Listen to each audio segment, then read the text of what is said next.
Hello, and welcome to another thrilling episode of My Dog Will Eat My Face. Well, I am actually still here. I've been away for a little bit, dealing with a new medical director that is, I guess, trying to make waves and announce that she is the new boss as she takes over in her position at my hospice provider. Now,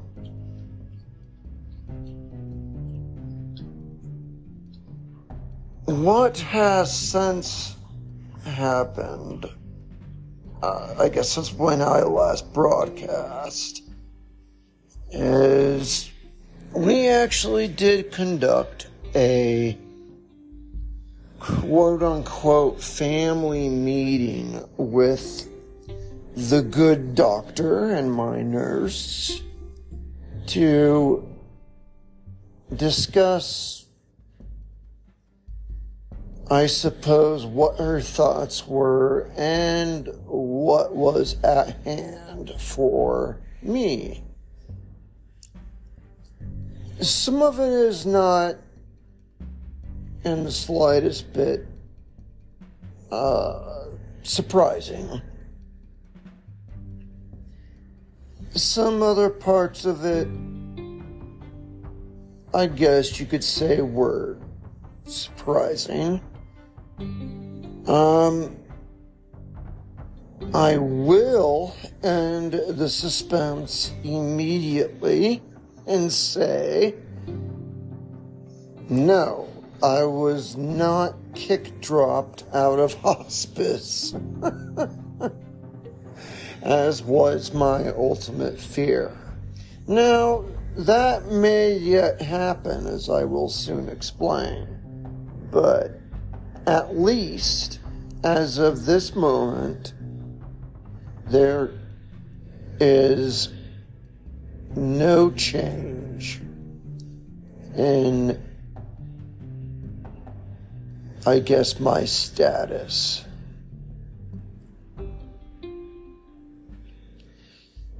But I was, to some extent, pleasantly surprised with the doctor's observation, I suppose, of my rather unique predicament. And in fact, my unique anatomy, which is in no sense an exaggeration. You know, everyone kind of thinks they're a special snowflake these days, but I assure you this unique anatomy thing is not part of that. It's part of an actual fact. It's based on some actual studies that have been done on my body over the years and the various interventions that my cardiologist has done in previous years, to where, sure, you add them all together and it's absolutely a unique anatomy to some extent. It's not like I'm growing a goat's horn out of my butt cheeks or anything bizarre like that. God. It's got everything to do just with blood circulation and heart and lung pressures and things of that nature. So don't worry, I am still human. And it's nothing weird and outrageous, but it is unique and needs to be accounted for. And I was actually glad that she did account for that. I assume, though, that came out of her discussion with my cardiologist, because the term unique anatomy is something that I am merely parroting from my cardiologist. He's the one that told me I had a unique anatomy, and my guess is he said it to her as well. So, I think it took some discussion with my cardiologist for her to, I guess, come to understand what is meant by that phrase. And again, I will certainly elaborate on that here a little bit further within this podcast.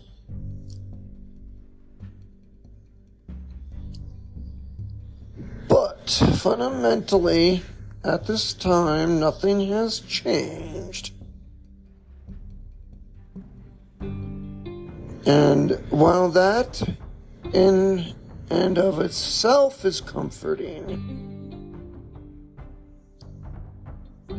there is really no guarantee with this doctor that will remain the case. And so there is yet to be seen what may come about from this person trying to ruffle everyone's feathers in a new job. I sincerely think that's what she's doing, and I think she's just conducting a lot of CYA.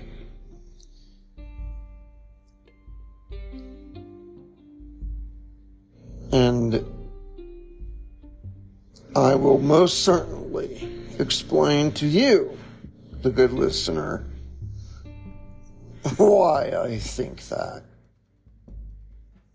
So, stick around, and I'll try as best as I can to expand on these various points.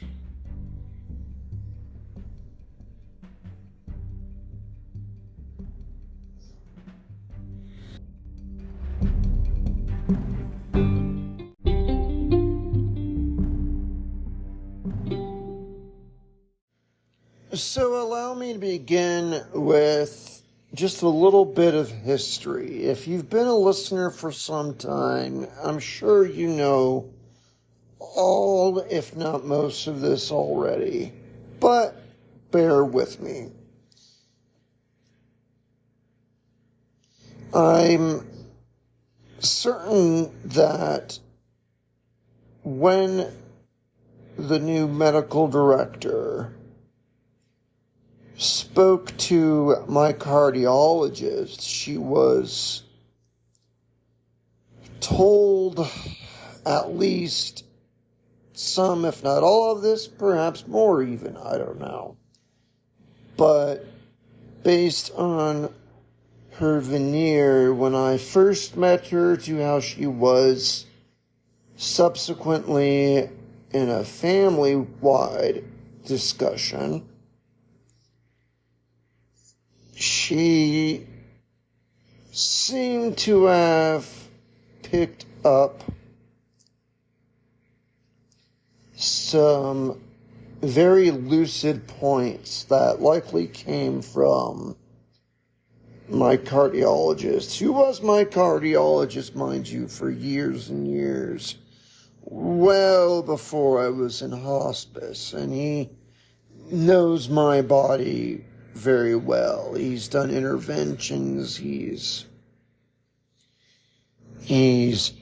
put implants inside my body. He's pretty darn familiar. But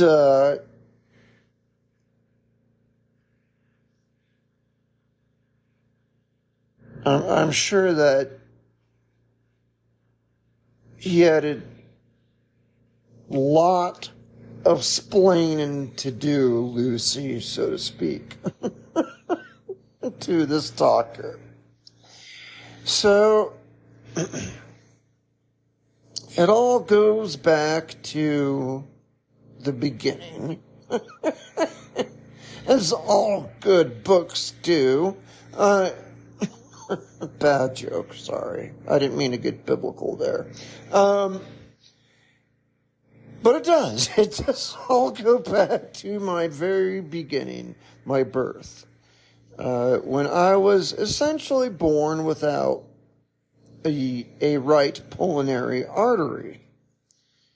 So I often tell people, if they're in a parking lot somewhere and they see a right pulmonary artery like laying on the ground, that's probably mine.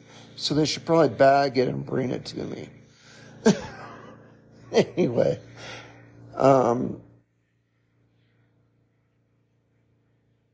it's an important piece of material to be missing as you're born. And it resulted basically with me turning blue all the time when I was newly born. They didn't know why. And so what they did is they did an open heart surgery, not knowing what exactly they were going to find, actually. And that's when they, lo and behold, found that there was no right pulmonary artery.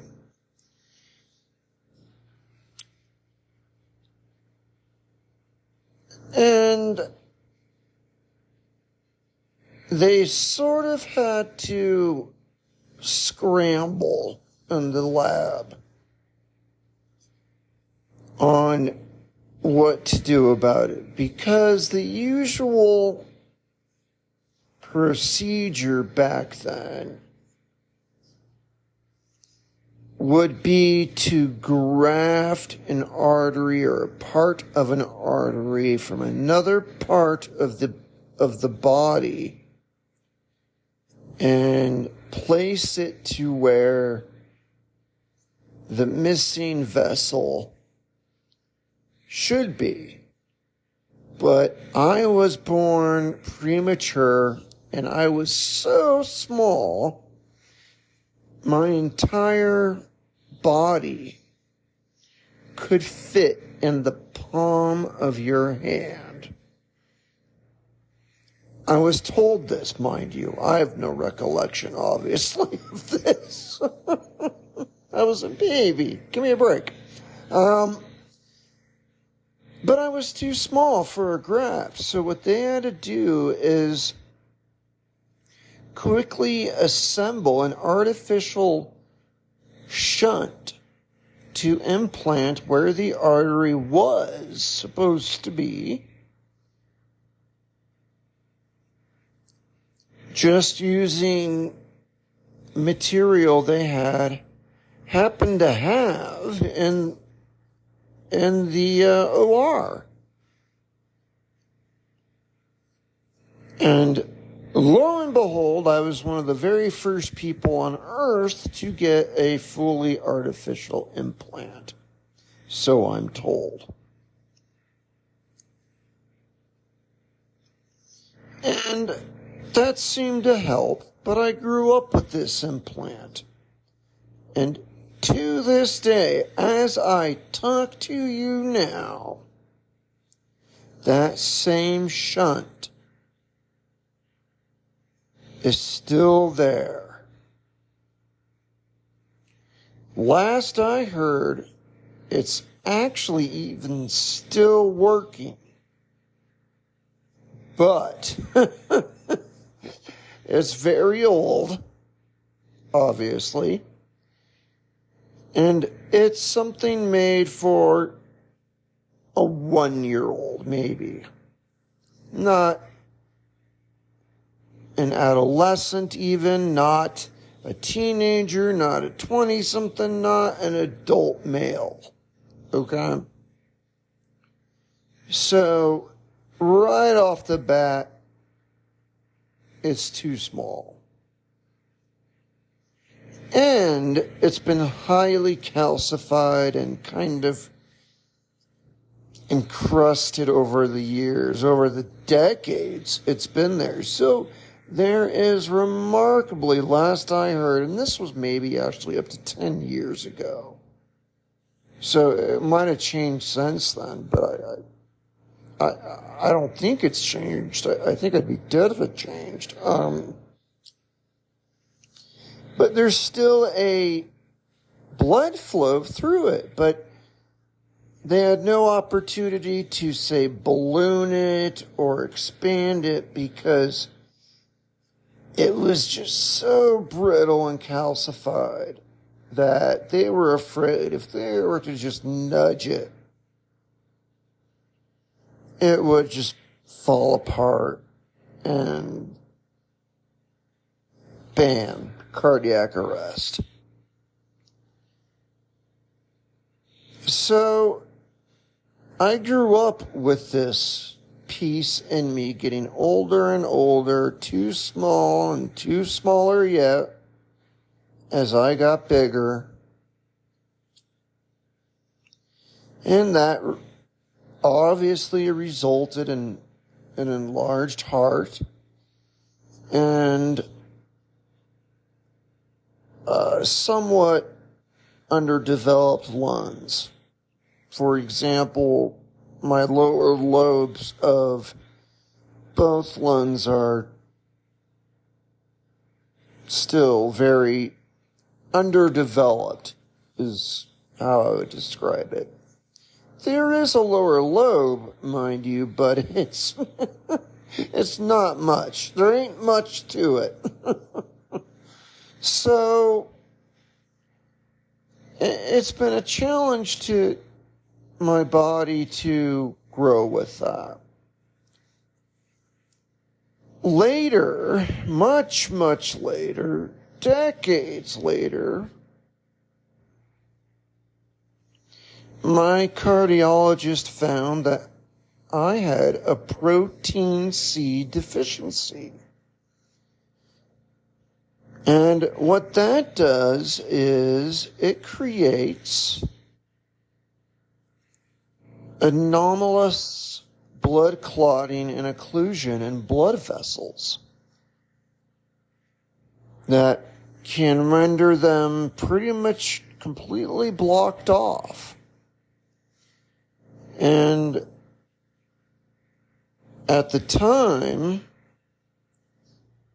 on one leg, my femoral artery, the main artery going into the leg, was completely missing.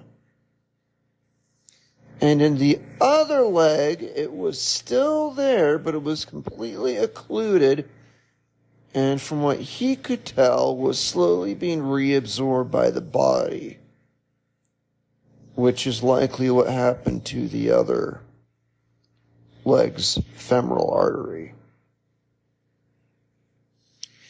And very well could be what happened to my right pulmonary artery before even birth.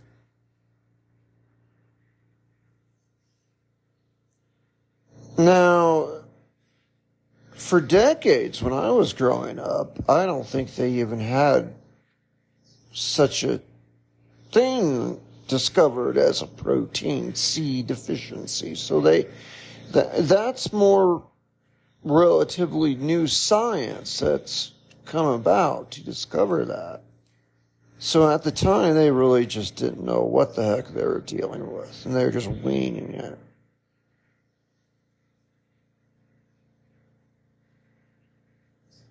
But he being my cardiologist, did a couple times successfully put in a couple stents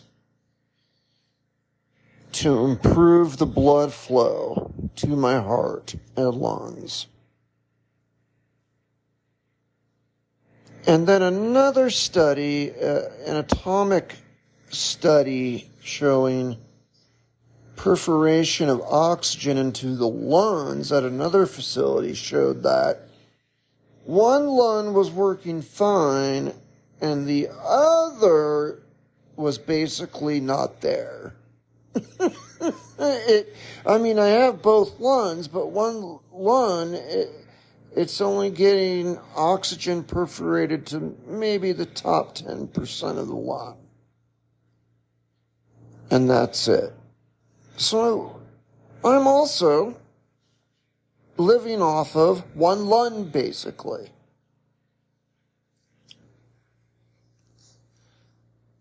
So it's a less than ideal situation, needless to say. But amazingly, my body has furiously adapted the best it could. In lieu of these major blood vessels that are now missing or deficient or occluded, they found just a jumbled mess, a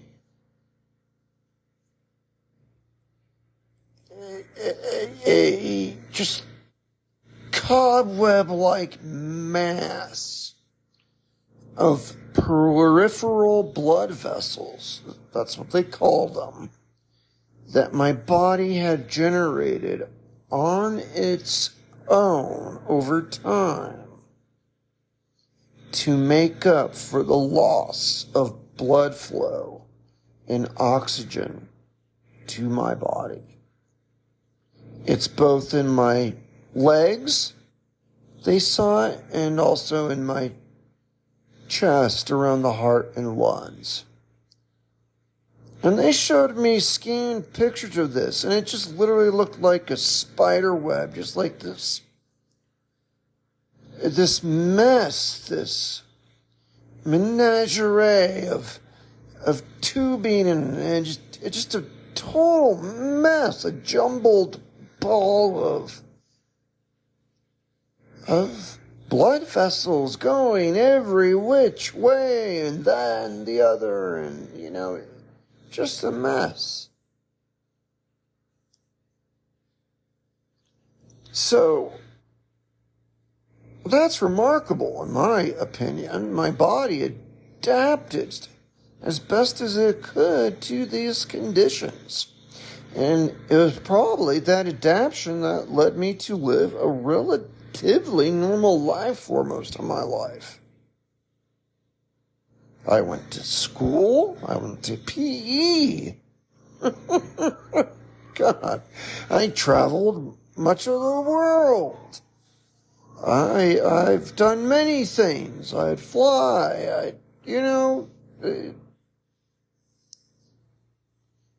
If anything, my life was above normal, I would say. I usually went above and beyond what most people do.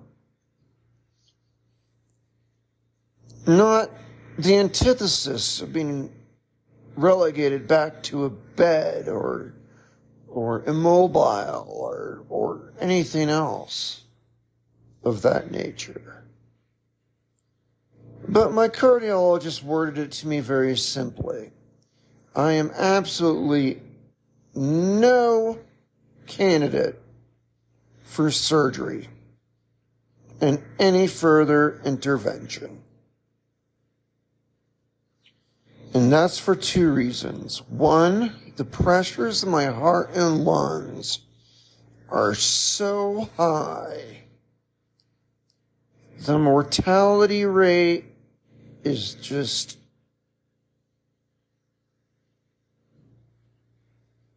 excessively high if they were to try to do surgery. To where no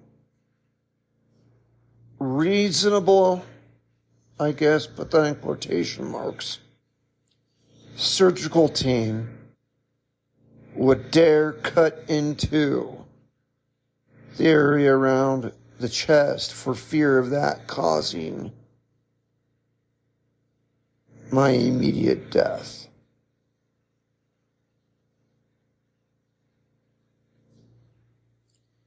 And more so to that,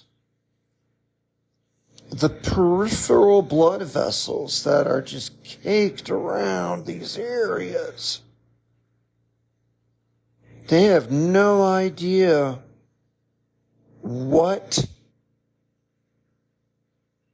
vessel they could clip, and nothing really happens.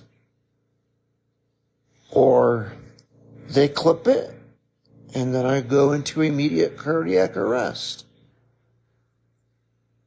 And everywhere in between, they have no idea. Which again precludes me even further from any additional intervention or surgery.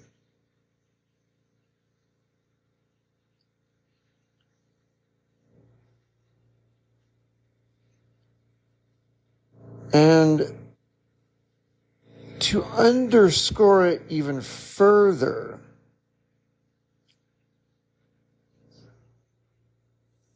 the very last heart catheterization I've had, I was an adult, and I was in the recovery room. And my cardiologist walked in. And he boldly announced, "I'm even more confused now than I was before I started." Which is not what you want to hear from your cardiologist. That's kind of like right up there with your cardiologist asking the nurse to leave the room and give you and him some privacy. Which also happened around then. So, you know, that's the short version of my unique anatomy. And he is the one, actually, my cardiologist is the one who booted me to hospice originally.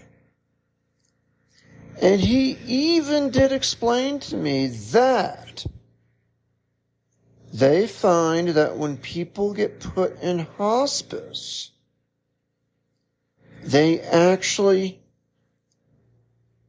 live longer than they were otherwise expected to live. Because of the drive for comfort. You're not stressing the body out with constant surgeries and hack jobs, and you're not struggling all the time. You have relief. Because comfort is the focus, not remediation of the symptoms. Just comfort. And just giving the body that reprieve to chill. That's my word. I don't think I ever heard my cardiologist say chill, although he probably did. Giving your body a chance to chill out has actually been proven to expand people's longevity. Now, truth being told, I'm sure he was thinking in my case, maybe 8 months instead of 6. Not 4.5 years versus 6 months. I mean, that blew it out of the water. I mean, so I am probably at this point, if not approaching, one of the longest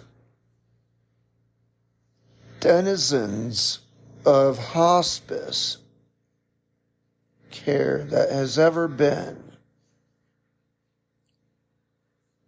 You'll find stories online of people that make it 4 years, maybe 4.5.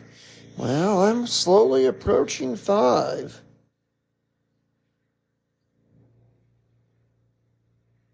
Maybe at some point I need to get Guinness in here. Not the beer, but, although that's not a bad idea, but the Book of World Records, see if I can make a world record for myself.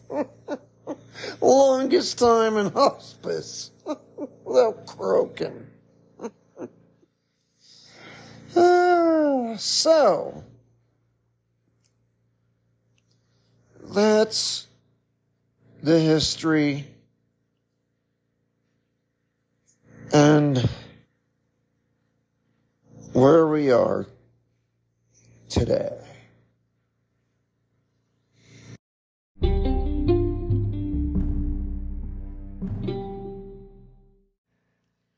Now enter a brand new medical director for my hospice team.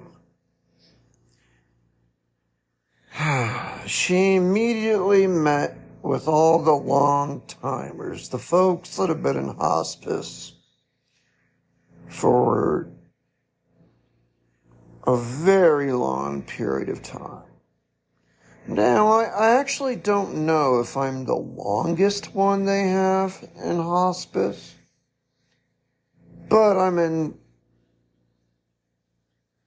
whatever tier it is of folks that I guess are well past what should have been their senior year, so to speak. But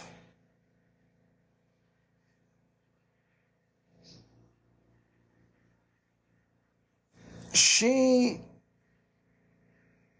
really wanted to make waves and be sure that these people were not misusing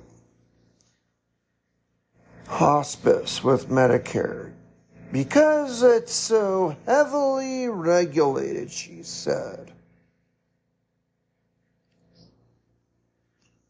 Now, you can read the federal guidelines on hospice care in about 30 minutes. And she tried to make it sound like, this is just my opinion, she tried to make it sound like it was the most heavily regulated thing in the world. Like she had never imagined such government oversight as this. Well, I guess that's one perspective. It's definitely not my perspective. I had a career in legal compliance where I had to deal with a menagerie of federal, state, and local laws, sometimes that contradict one another, and sometimes that just don't make sense. And for each of these, we're talking hundreds of pages of statutory requirements. And then on top of that, regulatory requirements. And then on top of that, best practices. And so on and so on. So I just thought to myself, oh, lady, you're not scaring me with your one-page federal guidelines. Try dealing with the FCRA and the DPPA and the GLBA. If you're not in the data world, you have no clue what I'm talking about, so I'm just going to shut up. But for all my friends out there that are in the data world and the data regulation world, they all probably cracked a smile. So anyway, that's just for them. Where was I? Yeah, so she kept alluding to these guidelines. And my father, God bless him, he pointed out something so painfully obvious at the end of this family conference call that we had, that if I was close enough to him, I would high-five him. I'll get to that later, though.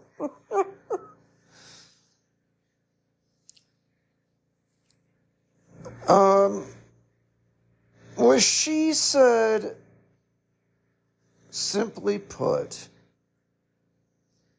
was that she needs more data.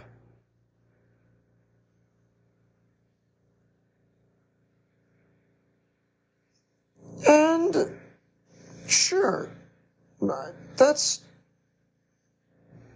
reasonable, I would say. Especially when you're tipping over 4 or 5 years of hospice care. I think that is a reasonable request, and I'm just being honest. So she wanted me to follow up with my cardiologist to get an echo and that is an echocardiogram and what do they call it? Clinic visit in with him. So I'm currently struggling to get that done because to get those things done, it's generally going to be 8 months out, first availability.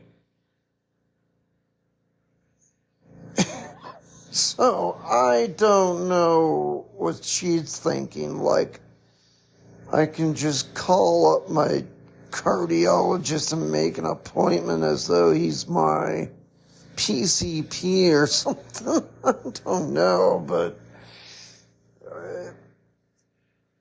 I know for a fact my cardiologist is sought after around the world. He is an expert at what he does. That's why I picked him. He's hard to come by. And it's going to take some time to get in to see him. Now, they're trying to get some strings pulled to where I might be able to get in sooner. But I have not yet heard how that's going to be. And I need to state this issue on Tuesday to my nurse to repeat to the doctor that I don't think she understood the timelines we were looking at, because my hospice care is going to expire most likely before I can get in to do those things she wants me to do. So what do we do about that?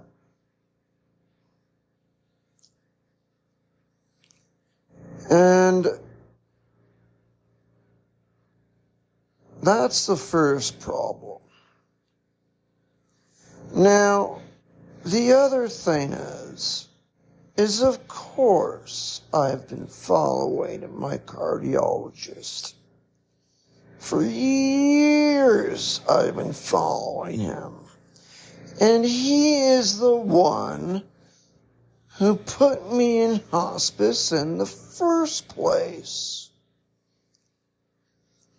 And what's more, I reached out to him in writing when this issue came up, and I asked him point blank, are there any new procedures or processes or treatments that might help my situation?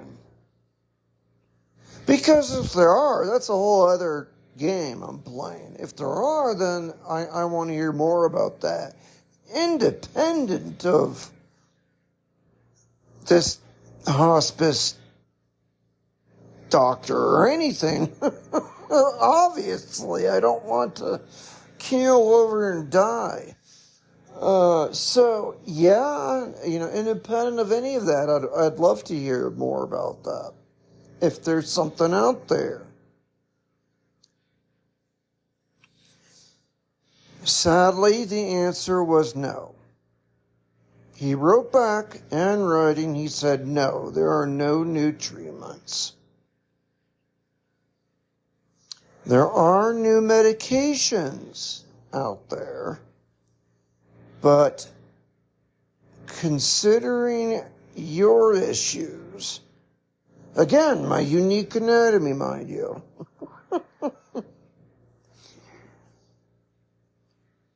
he doesn't think they will help. And I do have that in writing. And I expressed that to my family and to the doctor. She was still adamant, saying she wants more data. So, getting back to my father and what he said on the phone on his family conference. It was just so obvious and beautifully put.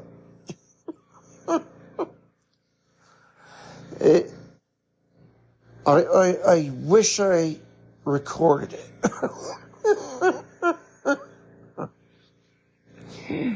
Because no matter how I do it, I'm not going to be able to paraphrase it in the right inflection and terminology that he uses. But, oh well, I'll try.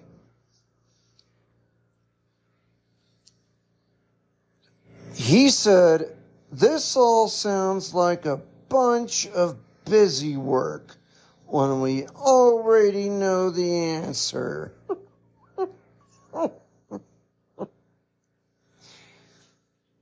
And the doctor, I think, asked him to say again, like to clarify, and he said, yeah,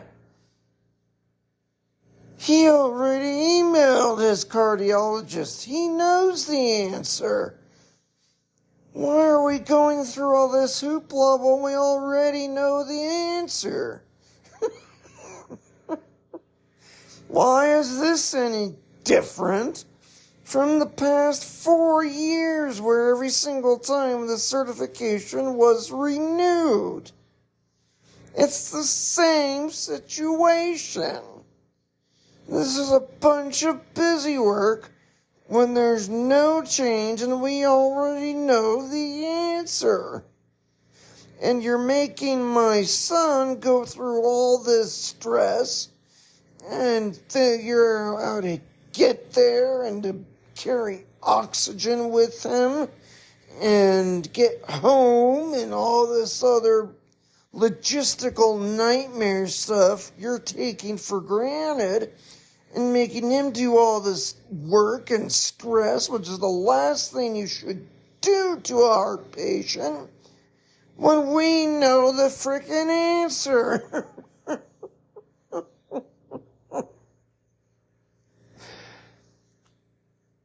And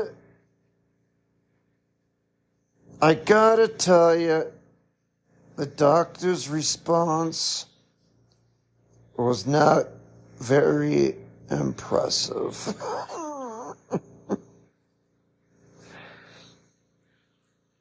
She said again simply, I need more data, period. I'm not going to extend it without more data. In other words, she stuck her fingers in her ears and blew raspberries back. That's all she did. In my book, to answer this legitimate statement from my father. Didn't want to hear it. And, of course, that's because she is just practicing CYA. And doesn't give a damn about how it affects me. And that's just sad.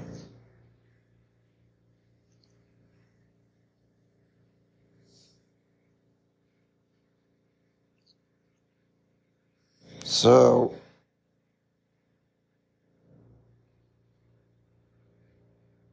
unfortunately, that is more or less where we left the family call. I'm still in hospice. I've heard multiple dates different dates as to for how long I'm certified for. One was as close as just the 19th of this month. Well, another I keep hearing is September, 6 months from now. So I'm not really sure which it is. If it's the 19th, this doctor might as well ask for a unicorn while she's at it, because there's no way I'm going to get this all worked out. And to see my cardiologist. With an echo, too. Because they're all backed up to 8 months as well. I checked. I just can't imagine that happening before April 19th, which is one date I was given. So what does she do? Let it just expire and me...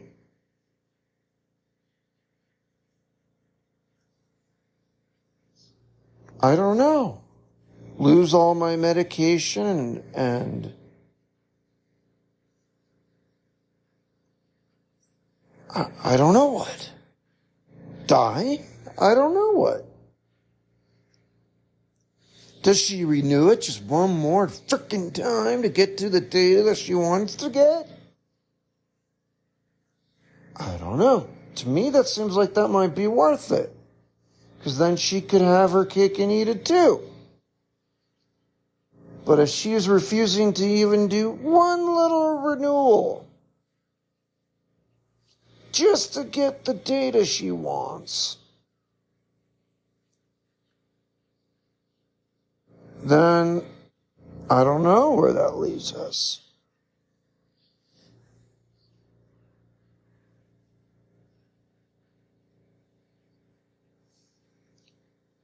So, needless to say, we enter the future with a lot of uncertainty. While I do have some relief in that I was not punted to the curb yet,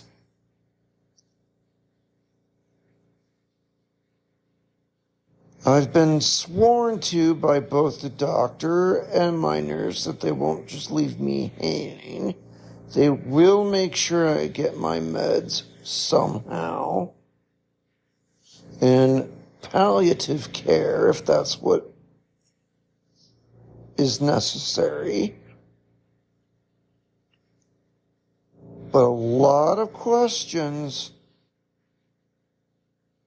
simple questions, and important questions have yet to be answered.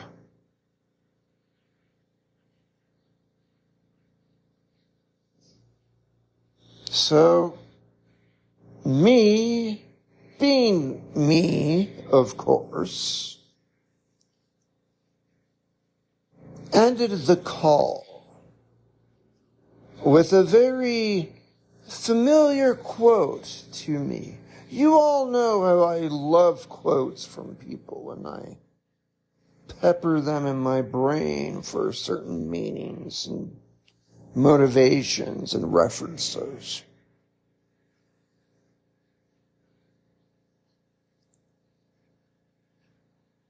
At the end of that call, I remembered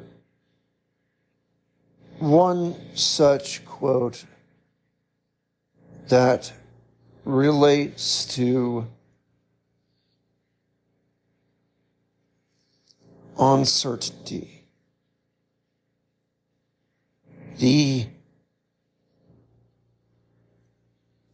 unknown of what may yet come and how it will work out.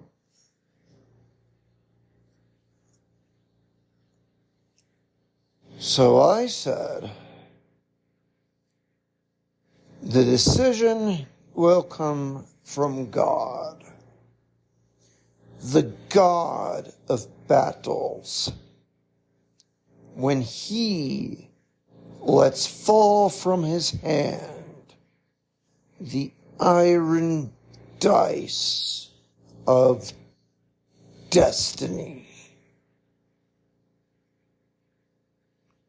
And I ended the call. Now, the doctor and the nurse who were in the room with me gave me a very terrified look, as you might expect. And I just said, what? It's Otto von Bismarck on uncertainty. What's the big deal? They quickly left my home.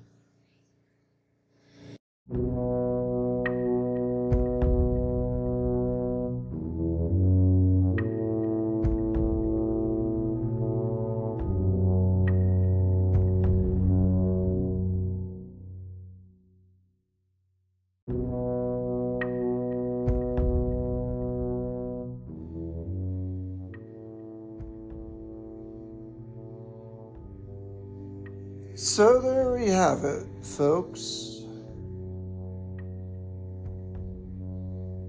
That is my current situation. I don't know, obviously, how this will turn out.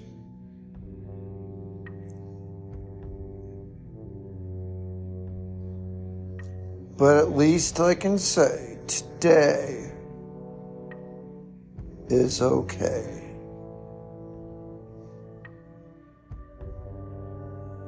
I'm safe today, as far as I know.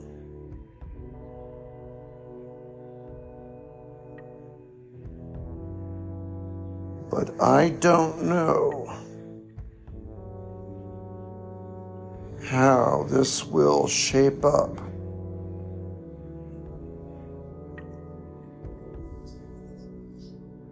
As things move forward. But, truthfully, that's not so different from anyone else in this world, is it?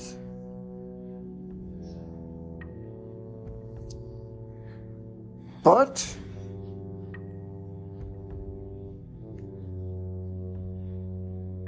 needless to say, I have decided actually to keep broadcasting the podcast. For now, at least.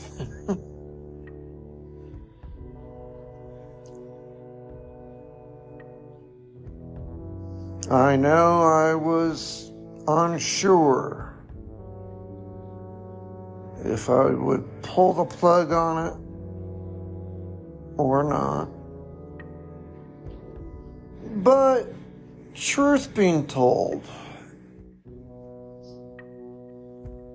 my incessant rambling is actually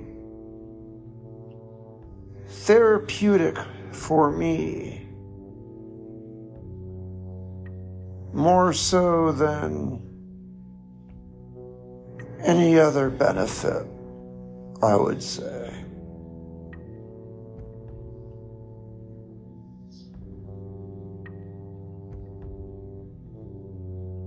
And that may very well be reason enough to keep it afloat, at least for a while. But I definitely want to thank all those listeners who did reach out to me and extend their 2 cents, their opinion, and of course to you and all other listeners who truly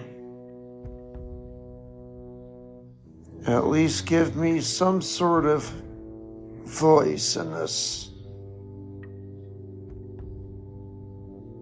mess. Because if it wasn't for you listening, after all, I'd just be a madman talking into a wall for naught. And ain't nobody got time for that. So thank you for your support and your listenership. I truly appreciate it. And I do hope to keep things moving.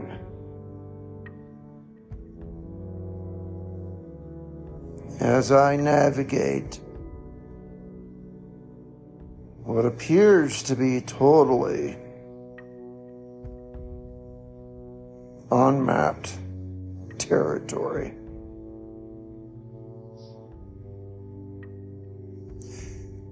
One last thing, though.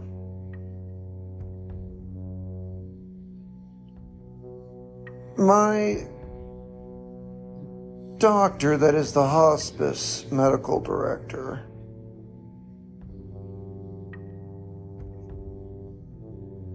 did say that the life I live is dramatically different from all their other patients in the exact same scenario.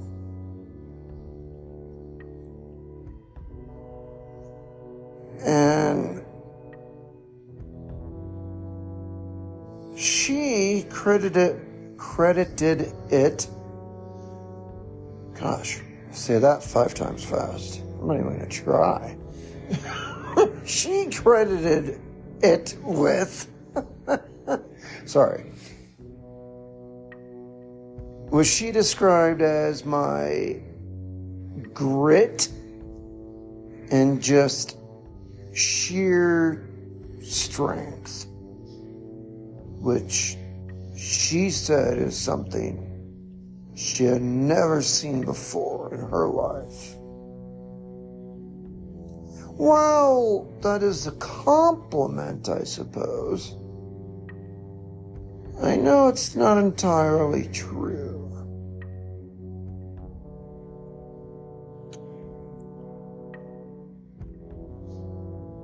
Sure. There is some grit, maybe. There is some strength, certainly.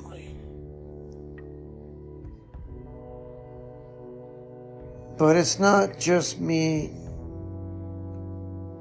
grinding my teeth and mashing them in sheer will to overcome nature. That'd be far too Nietzschean of me, after all.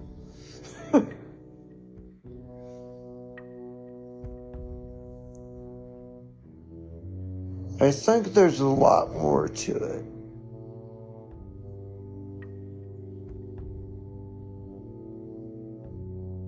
And I think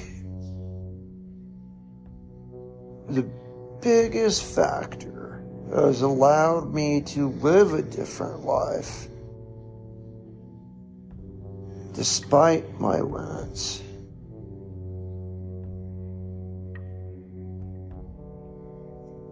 is the time I take for self-reflection.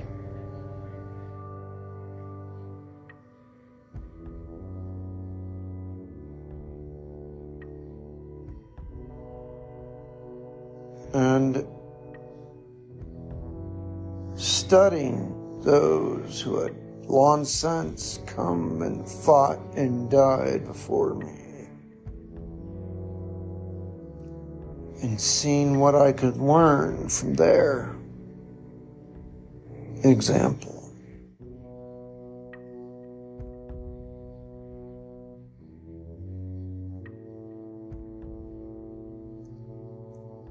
In other words, I think a big part of my strength is the self-reflection I do here in this podcast. And that is probably the biggest reason why I'm not yet in a position to cease doing that.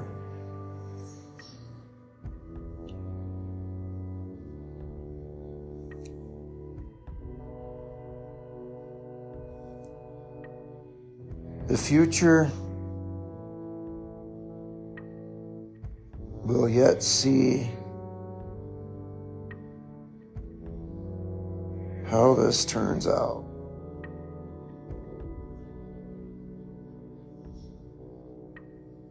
But for now, I will bid you adieu